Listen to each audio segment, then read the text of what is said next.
जी ठंड के दौरान जी जो भी गर्भवती महिलाएं जी। हैं वो किस किस चीज़ों को परहेज कर सकती हैं जिससे उनका दिनचर्या ठीक रहे और उनका स्वास्थ्य बेहतर रह सके। सबसे पहले तो मैं यही सलाह देती हूँ कि खाने पीने पे उन लोग को पूरा अपना उपयोग ध्यान देना चाहिए। बहुत सारी महिलाओं को हार्मोनल होते हैं ना प्रेगनेंसी के टाइम में, तो उससे उनको बहुत खाने पीने का क्रेविंग्स होता है, तो उसमें बाहर का बहुत कुछ खा लेती हैं, तो बाहर का नहीं खाना, बचना चाहिए। जैसे इन्फेक्शन, प्रेगनेंसी में इन्फेक्शन बहुत जल्दी ये करता है, तो ये भी चीज़ है। और ठंड में थोड़ा ठंड से बच के रहना चाहिए, ठीक है। और अपना जो भी डॉक्टर्स की प्रिस्क्राइब की हुई आयरन की गोली, कैल्शियम की गोली, प्रोटीन, ये सब उपयुक्त मात्रा में लेते रहना चाहिए, ठीक है। और अचानक से ठंड में बाहर जाने से बचना चाहिए, ठीक है। जैसे बहुत सुबह सुबह बिना ये कि टेम्परेचर डिफरेंस होता है, उस वजह से कोई दिक्कत हो सकती है, ये सब है। मैडम खासकर डिप्रेशन की समस्या ज़्यादा होती है। हाँ, वो इसलिए होती है क्योंकि प्रेगनेंसी के दौरान थोड़ा हार्मोनल चेंजेस बॉडी में होता है, उस वजह से कब्जियत रहता है मरीजों को, गर्भवती महिलाओं को। तो उसके लिए हम लोग खान पान पे ध्यान देने बोलते हैं। जैसे मान लीजिए फाइबर रिच फूड होते हैं, जैसे मान लीजिए सलाद का सेवन करना, या फिर जो भी पत्ता वाला जो भी साग सब्जी ये सब होता है, वो सब पानी ज़्यादा से ज़्यादा पीना, थोड़ा टहलना। इसीलिए मतलब कंप्लीट बेड रेस्ट नहीं, अनटिल एंड अनलेस वो मैंने कुछ सिचुएशन आपको बताया। हो जा रहा है। देखिए, एक तो ग्रामीण क्षेत्र में होता क्या है ना कि बहुत सारी महिलाएं बहुत काम, जैसे मैं कुछ महिलाओं से मिली थी जो कि खेतों में काम करते हैं या बहुत हैवी वर्क करते हैं। तो मैंने जैसे अभी इनिशियली इंटरव्यू में बोला था कि शुरू के 3 महीने अवॉइड करना चाहिए, ये सारे मतलब हैवी काम अवॉइड करना चाहिए।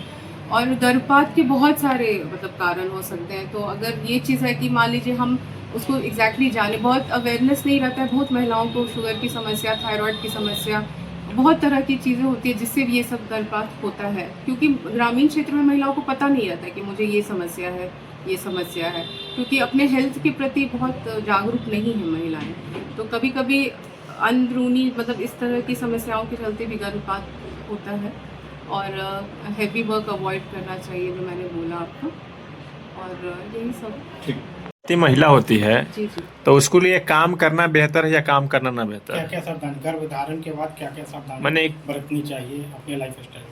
देखिए, शुरू के 3 महीने में तो हम लोग बोलते हैं भारी काम नहीं करने के लिए, ठीक है, क्योंकि शुरू के 3 महीने में जो पुरैन होता है, प्लेसेंटा होता है, वो पूरी तरह से नहीं बना रहता है, इसलिए भारी काम करने से मना करते हैं।